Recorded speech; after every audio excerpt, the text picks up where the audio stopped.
స్తోత్రమేసయ్యా. ప్రియమైన దేవుని బిడ్డలారా, క్రీస్తు నామములో మీ అందరికీ సమాధానం కలుగునుగాక.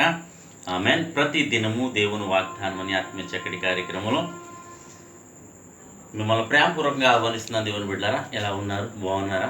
ఉదయాన్నే లేచారా? ప్రార్థన చేసుకున్నారా? వాక్యాన్ని కాసేపైనా మీరు చదువుకున్నారా అని ప్రతి దినము మిమ్మల్ని అడగటం జరుగుతుంది. ఎందుకంటే దేవుని బిడ్డలుగా మరి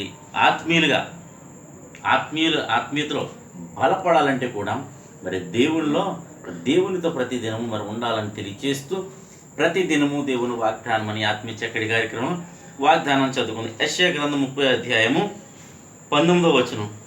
సియోనులో యెరూషలేములోనే ఒక జనం కాపురముండును. జనమా, నీవిక ఏమాత్రము కన్నీళ్లు విడువవు. ఆయన నీ మొర విని నిశ్చయంగా నిన్ను కరుణించును. ఆయన నీ మాట వినగానే నీకు ఉత్తరం ఇచ్చును. దేవునికి స్తోత్రం. చక్కటి అద్భుతమైన అమూల్యమైన వాగ్దానాన్ని ప్రభు మనకిస్తున్నాడు. ఏమనంటే, సియోనులో యెరూషలేములో నేను కాపురం ఒక జనం ఉంటుంది. అయితే ఆ జనముకి ఎంత మాత్రము కన్నీళ్లు విడవదు, అంటే శ్రమ ఉండదు.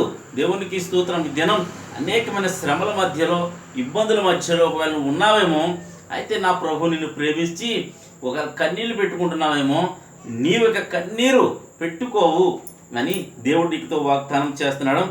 నీ మొరవిని నిశ్చయముగా నిన్ను కరుణిస్తానని వాగ్దానం చేస్తున్నాడు. ఈ దినం నీ శ్రమను బట్టి ఆయనకు మొరపెట్టు, ఆయన గోచాడు, విశ్వాసం ఉంచు, ఈ వాగ్దానాన్ని ఎత్తిపెట్టి ప్రార్థన చేసుకో. ఏమనంటే, నువ్వు కరుణిస్తానన్నావు ప్రభు, నన్ను కరుణించు అని మరి ప్రార్థన చేసుకోండి. ఇంకా ఏమంటాడంటే కింద వచ్చును, ఆయన నేను ఎంతగా ప్రేమిస్తున్నాడంటే నీ మాట వినగానే దేవునికి స్తోత్రం నీకు ఉత్తరం ఇచ్చును.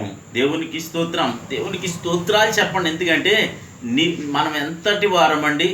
స్త్రీకి పుట్టిన నరుడు ఎట్లు దేవుని దృష్టికి శుద్ధుడు కాగలడు, అలాగే నరపుత్రుని దర్శించడానికి వాడు ఏపాటి వాడని దేవుని వాక్యము సెలవిస్తూ ఉన్నది కనుక, అయినను దేవుడు తన అమూల్యమైన కృప చేత, మరి తన కృపా బాహుల్యము చేత, తన దయచేత, తన కరుణ సంపన్నుడైన మరి దేవుడు ఏమంటున్నాడంటే, ఆయన నీ మాట వినగానే నీకు ఉత్తరం ఇస్తానని వాగ్దానం చేస్తున్నాడు కనుక, నీవు చేయాల్సిందలా నీవు ఆయన సన్నిధిలో నిలబడి ఆయన యందు విశ్వాసం ఉంచి ఆయన కోసం, నీ కోసం ఆయన సన్నిధిలో ప్రార్థన చేసి దేవుడు నీకు ఉత్తరం ఇవ్వబోతున్నాడు. నీ వ్యాధి బాధలు శోధనన్నీ యేసు క్రీస్తు నామములో తొలగిపోతున్నాయి. నువ్వు నమ్మంతే.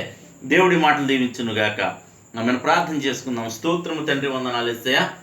ప్రతి దినము దేవుని వాగ్దానం అని ఆత్మీయ చక్కటి కార్యక్రమంలో తండ్రి విరుస్తున్న వాగ్దానం ప్రభా, కరుణిస్తానని, సియోనులోని యెరూషలేములో కాపురం ఉండేవారిగా మమ్మల్ని చేస్తావని, అలాగే నాయన కన్నీళ్ళు మా జీవితంలో ఉండవని తండ్రి, ఇంకా నువ్వు ప్రభా మా మాట వినగానే మాకు ఉత్తరం ఇస్తానని వాగ్దానం చేస్తున్నావు ప్రభా. ఇదిగో నీ వాగ్దానాన్ని నమ్మి విశ్వసించి వాగ్దానాన్ని ఎత్తిపెట్టి ప్రార్థించుచుండగా నా ప్రభా నీ కృపనుంచమని, నీ దయనుంచమని తండ్రి, మీ చిత్తం జరిగించమని ప్రార్థిస్తూ, అలాగే ఎంతమంది ప్రజలు ప్రార్థన అవసరం వారందరి పట్ల కృపనుంచమని, రోగులుంటే స్వస్థపరచమని, యవనస్తులు చక్కటి సంబంధాలు అనుగ్రహించమని, అలాగే చీకటి అంధకార శక్తులు నా వ్యాధులతో, చీకటి శక్తులతో ఎంతోమంది నన్ను బాధపడుతూ ఉన్నారు, అందరినీ యేసుక్రీస్తును విడిపించమని ప్రార్థిస్తున్నాను.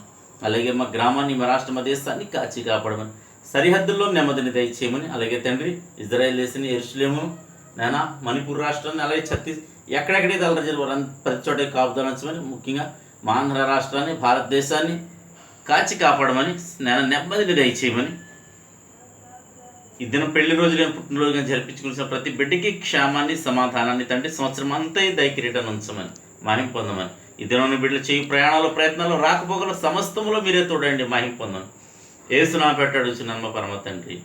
ఆమేన్.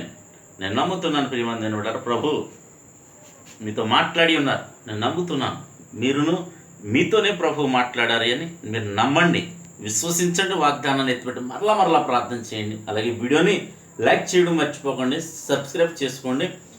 మరి మంచి కామెంట్స్, మీ ప్రార్థన అవసరతలు కామెంట్ రూపంలో తెలియచేయండి. దేవుడికి నీ కుటుంబాన్ని దీవించునుగాక. ఆమేన్.